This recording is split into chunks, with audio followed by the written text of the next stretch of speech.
Good morning students. तो आज आपका वेलकम करती हूँ 10th की साइंस की क्लास में।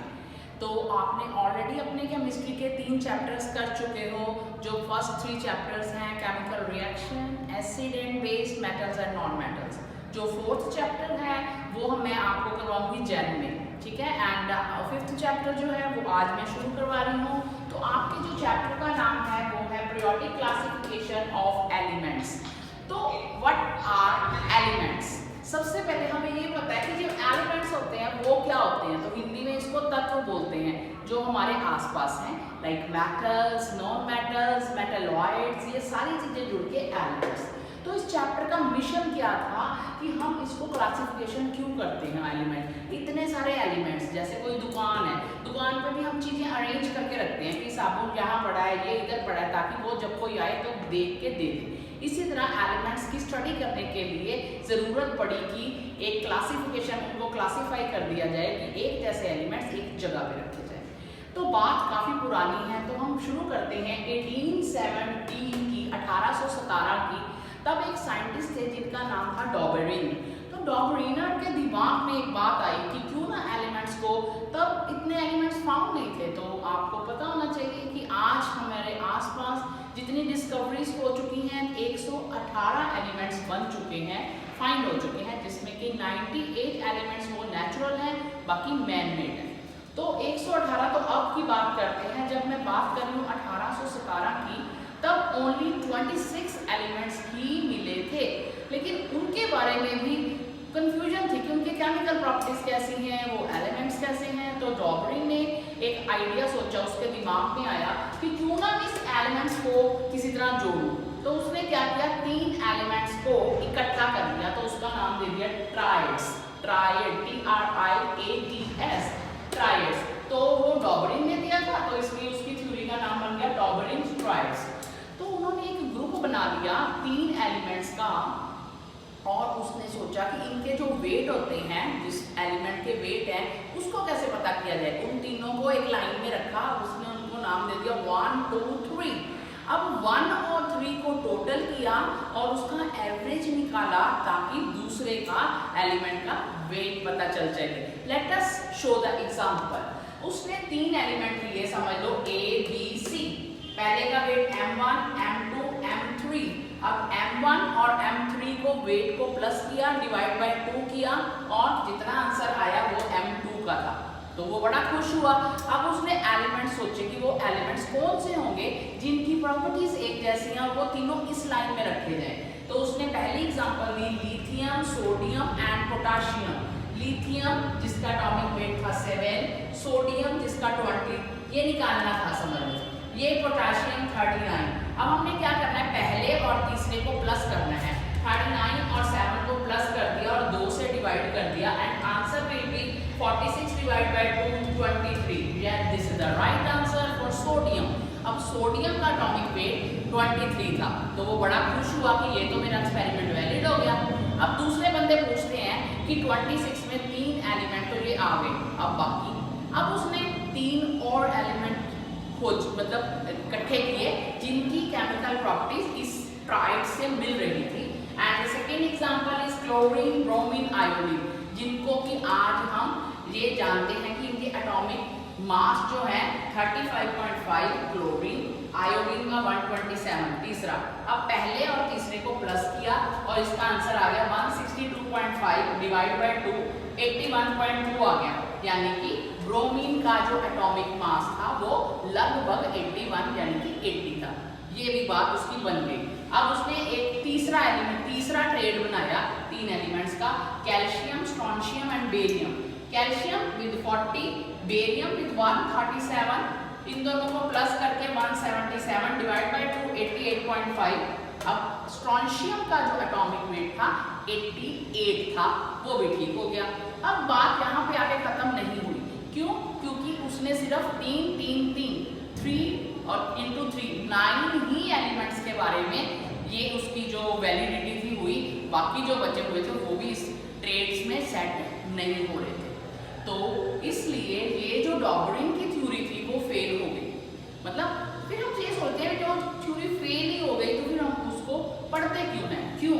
क्योंकि वो एक पहला इसके बारे में सोचा कि अगर हम एलिमेंट्स को किसी तरह एटॉमिक मास के अकॉर्डिंग उसको रखें और उसकी प्रॉपर्टीज को जाने, ठीक है। उसके जो ट्रायल्स थे ओनली 3 उसने किए थे, इसलिए वो वैलिड नहीं रहा। सारे एलिमेंट्स के बारे में ये सेट नहीं बैठा। तो इसकी लिमिटेशन पेपर में आती है, तो आपने इसकी 2 लिमिटेशन देनी है कि it is valid up to 9 elements only, बाकी एलिमेंट्स के बारे में उसने कुछ भी नहीं बताया, इसलिए ये थ्योरी फेल हो गई। अब आया अगले थोड़े साल और बीत गए, तो एक नया साइंटिस्ट जिसने फिर इसी को आगे बढ़ाया कि हम एलिमेंट्स को एटॉमिक मास के अकॉर्डिंग हम रख देते हैं, like increasing order of atomic mass. उसका नाम था न्यूलैंड लॉ ऑफ ऑक्टेव। तब तक एलिमेंट्स की संख्या 56 हो चुकी थी, 56 एलिमेंट फाइंड हो चुके थे। अब उसने एक थ्योरी दी, उसको म्यूजिक में बहुत ज़्यादा शौक था, तो साइंस एंड म्यूजिक बात तो बन नहीं रही थी, फिर भी उसने अपने एक थ्योरी दी जिसका नाम था ऑक्टेव। Octave means 8। तो क्या हुआ, उसने ये सोचा कि जिस तरह 7 स्वर होते हैं, सा रे गा मा पा धा नी, 7 के बाद फिर हम सा बोलते हैं, सा रे गा मा पा धा नी सा, मीन्स 7 के बाद जो 8वां एलिमेंट होगा वो भी पहले से मिलता जुलता होगा। तो उसने इसका नाम रखा कि ऑक्टेव थ्योरी। तो उसने क्या किया, जब हम बात करें न्यूलैंड की, तब तक हमारे पास जो हमारी नोबल मेटल्स हैं like argon, neon and lithium, ये हीलियम सॉरी, ये तीनों अभी फाइंड नहीं हुई थी, इसलिए हमने इसको इसमें नहीं रखा।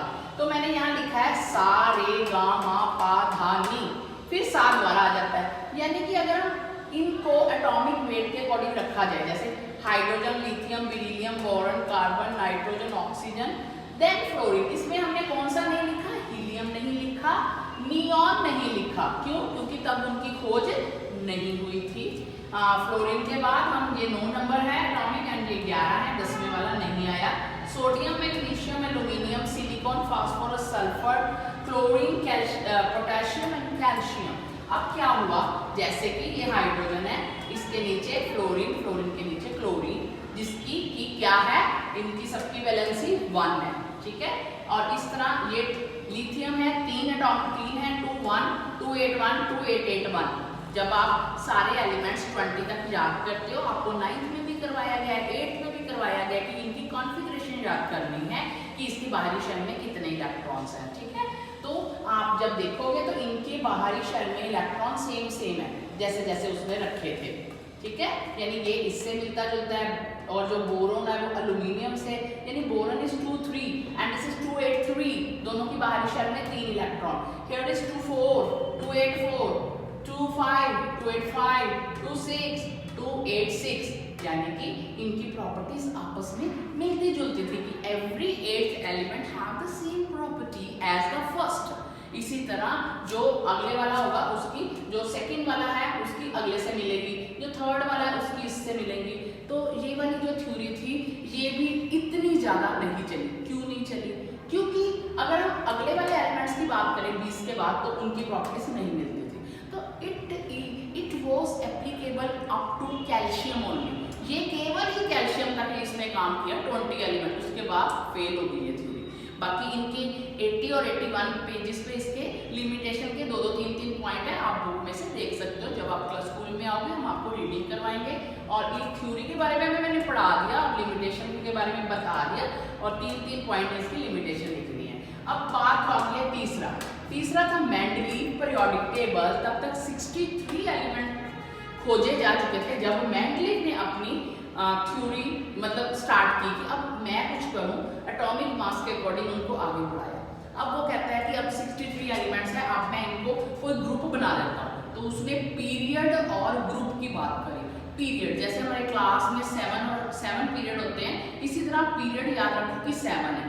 पीरियोडिक टेबल आप क्लास में पढ़ोगे और आपके पास हर किसी के पास एक पीरियोडिक टेबल का चार्ट होगा, उसमें आप देखना कि जो हॉरिजॉन्टल लाइंस हैं, हॉरिजॉन्टल मतलब ये वाली, तो ये पीरियड होते हैं।